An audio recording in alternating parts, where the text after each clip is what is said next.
16h22, on vous fait entendre vivre l'entrevue qu'on a réalisée il y a quelques minutes seulement avec Michèle Fleury. Elle est, euh, elle est météorologue à Environnement Canada. Nous avons avec nous en ligne Michèle Fleury. Elle est météorologue à Environnement Canada. Bon après-midi, Madame Fleury. Bon après-midi. Ça va bien? Ça va bien, vous? Oui, ça va toujours bien, même quand ça va mal, Madame Fleury. Et avec les températures qu'on a connues, même à l'intérieur, il faisait froid ce matin. Alors, expliquez-nous, c'est dû à quoi ce phénomène? C'est un phénomène de refroidissement soudain. Donc, c'était causé par une vaste dépression qui arrivait du sud-ouest des États-Unis, qui a fait monter une masse d'air doux sur tout le Québec. Donc, on a battu plusieurs records de température hier et avant-hier. Les températures étaient très douces. Par exemple, à Montréal, hier, on a atteint 13 degrés et l'ancien record était de 8 degrés en 1954. Ensuite, cette dépression-là était dotée d'un vigoureux front froid qui a balayé la province, qui a chassé très vite l'air doux. Donc, hier soir, les températures ont plongé à moins 12, ce qui donnait une différence de 25 degrés Celsius. Donc, c'est un front froid qui amenait une masse d'air arctique très rapidement. Ça a été accompagné même d'orages et ça a causé l'englacement de certaines routes, mais surtout plus au nord. Et puis aussi des vents violents. Donc, à Montréal et au sud, on a observé des vents entre 90 et 100 km/h, ce qui a causé plusieurs pannes d'électricité. Et ça, c'est quelque chose comme un phénomène, parce que ce n'est pas des choses qui arrivent tous les jours, hein? Non, bien sûr, mais les refroidissements soudains, c'est quand même quelque chose qui fait partie de notre climat en hiver. Des fronts froids vigoureux comme ça qui font chuter la température rapidement, ça se produit 2 ou 3 fois par hiver. Mais ce qui est particulier cette fois-ci, c'est qu'on partait de températures plutôt chaudes, donc des températures records, ce qui nous cause une impression d'un très grand contraste.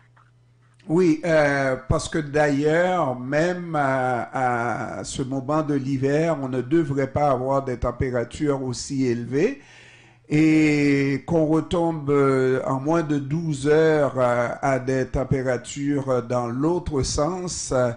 C'est ce que moi je considère comme événementiel parce que oui, on peut avoir des changements de niveau de température, mais pas de manière aussi drastique, non? C'est ça. Habituellement, quand on a un refroidissement soudain en hiver, on part le plus souvent de températures tout juste au-dessus de zéro, là, comme par exemple 2-3 degrés, puis on baisse à moins 15, mais c'est pas des températures chaudes comme ce qu'on avait hier. Donc, vous avez raison, c'est un événement assez particulier pour ce temps-ci de l'année. Et ça veut dire qu'on arrête là, on ne peut pas en dire plus, il n'y a pas de traitement pour un tel événement. Par contre, je peux poser la question, c'est des événements probablement auxquels on aura rendez-vous dans les prochaines années le plus possible, n'est-ce pas? Bien, pas nécessairement. C'est quand même un événement rare, donc on s'attend pas à ce que ça revienne chaque année. Et puis, tous les hivers sont différents, même si cet hiver a été très doux pour de multiples raisons, dont un épisode fort de El Niño, entre autres, qui a causé des températures très douces sur les États-Unis et le Canada en entier. Ce ne sera pas comme ça à tous les hivers. Donc, on peut s'attendre quand même dans le futur à revoir des hivers un peu plus normaux ou parfois des hivers atypiques. Et puis, tous les phénomènes extrêmes demeurent possibles. Mais il se trouve que c'est bizarre alors qu'on parle de réchauffement des températures et que cette année particulièrement, on tombe avec un hiver à peine vraiment quelques périodes de vrai hiver, mais en général, c'était un printemps avant la lettre. Oui, ça a été un hiver marqué par les températures douces, un hiver aussi en soubresaut, comme vous dites, les températures qui étaient en dents de scie assez souvent. C'est causé en partie par le manque de glace dans l'Arctique. Les glaces étaient en retard cette année, puis il y a eu moins de glace qu'à l'habitude, étant donné que depuis l'automne, le nord-ouest du pays est également en anomalie chaude de température. Donc, quand on manque de glace, bien, ça donne des hivers comme ça qui sont en soubresaut ou qui jouent au yo-yo finalement.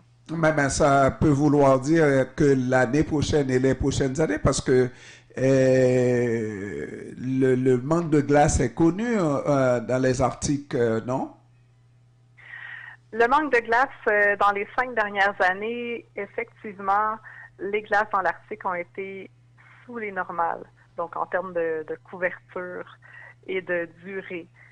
Euh, c'est en partie dû à cause du réchauffement des océans aussi, mais ça, je peux pas m'avancer là-dessus. Je suis pas climatologue, je suis météorologue, donc moi, je regarde à plus court terme la météo. Mais, euh, mais oui, c'est un problème qui peut persister, en effet, le manque de glace. Oui, je vous venez de faire la distinction entre climatologue et météorologue, mais rarement des prévisions de météorologues n'ont été aussi fiables que ce qu'on vient de vivre là. Ça a été annoncé vraiment littéralement, si c'est pas une semaine à l'avance, au moins 5 jours à l'avance. Et on a eu exactement ce qui avait été prévu. C'est dû à quoi cette précision millimétrique là? Bien, quand les tempêtes sont très fortes comme celles qu'on a connues, c'est un peu plus facile de les prévoir longtemps à l'avance. Tandis que quand on a des cas avec des dépressions un peu plus faibles, un peu plus avec des trajectoires incertaines, c'est plus difficile à prévoir. Euh, dans le fond, on est meilleur quand les systèmes météo sont très bien découpés et qui sont très puissants finalement. C'est plus facile à prévoir. Plus facile à prévoir. Et maintenant, donc, on devrait s'attendre, parce que depuis le début de cette entrevue, on parle de l'hiver au passé, comme quoi c'est fini l'hiver, hein? Bien, on peut parler actuellement d'un printemps hâtif, étant donné que le couvert de neige a disparu sur le sud du Québec nettement en avance. Normalement, on perd notre couvert de neige à la fin mars ou la mi-avril. Donc, on est pas mal en avance là-dessus. Puis, quand on regarde les températures à long terme, on prévoit des températures au-dessus des normales en moyenne pour l'ensemble du mois de mars. Donc, on se dirige quand même assez résolument vers des conditions printanières. Mais ceci étant dit, c'est pas impossible en mars de voir encore des journées froides et peut-être même des épisodes de neige à l'occasion. Même si vous n'êtes pas climatologue, le fait qu'on en parle, qu'on prédit des changements de température dans le sens d'une hausse des températures et qu'on a vécu cet hiver, oui, c'est peut-être quelque chose de coutumier, n'est-ce pas? Par contre, est-ce qu'il ne faudrait vraiment pas s'attendre dans les prochaines années à avoir des situations comme ça le plus possible, non? Bien, les données climatologiques montrent que la tendance serait que les hivers durent moins longtemps. On bat plus souvent des records de température chaude que de température froide. Puis le gel à l'automne s'installe plus tardivement et le couvert de neige fond de plus en plus tôt. Donc, ça donne une tendance générale pour avoir un hiver plus court. Et des hivers plus courts, hein? Oui. Des hivers plus courts. Michel Fleury est météorologue à Environnement Canada. Je vous remercie, Madame Fleury, d'avoir pris du temps de nous parler de ce phénomène qu'on a vécu ces derniers jours au Québec. Merci beaucoup. Et avec plaisir. Bonne Merci. fin de journée. À vous aussi. Au revoir. Au revoir.